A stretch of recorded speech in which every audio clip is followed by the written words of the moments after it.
Hello everyone welcome back to my another mini vlog मोर आउ एक नुआ मिनी व्लॉग को आपण स्वागत करछि। तो भाई आसीगला क्लब छुआ सहित होली खेलिया तो मु भाई पछे पछे आसली कंढ नानी हमर कोन करछि देखिया किंतु कंढ नानी हमर उद्दो संगे मिसिक रेठी होली खेलुतला। तो मते जेंति देखला कंढ नानी हमर घर पळेला तापर भाई सेठी होली खेली सारिबा परे आसीगला घर को। तो घर को आसला परे भाई मु रामू आ भाउजो मिसिक आमी छात ऊपर होली खेलिलु।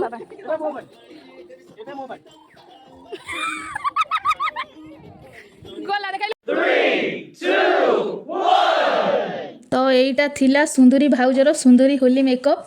तापर आसतु देखिए इच्छा नानी मेकअप। तो आपण मानक कहा मेकअपटा भल लगुच कमेंट सेक्शन में निहाती भाव में जनइबे। तो होली खेली सारिबा परे आमे आसिगलु खाइबा तलकू। तो खाइबार आज होता भात कंकड़ा तरकारी आउ गोटा कौ माछ झोल। तो साइड रे थिला कंटिया माछ भजा।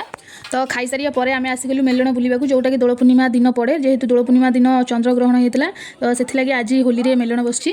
तो फास्ट मुझे भाउज आ बो चूड़ी देखुली। तो मुझे चूड़ी देखुली बो आ भाउजों भाई एपटे छोट छुआ गाड़ी धरिकी तार खेल लगी। तो तापर भाईर मोर आसीगलु चप्पल देखापी। तो चप्पल तो देखा जाऊला भल किंतु तार क्वालिटी भल नाला से आम आणलुनि। तापर भाईर मोर आसीगलु मटर सूप खाइबापी। तो खाई सारिया परे पुणी आसीगलु एग रोल आ चाउमिन खाइबापी। तो खाई सारिया परे घर को बो आ भाउजों खाइबा जिनस सब पैकिंग कर आणलु। तो देखा नेक्स्ट वीडियो रे। तो रही नमस्कार।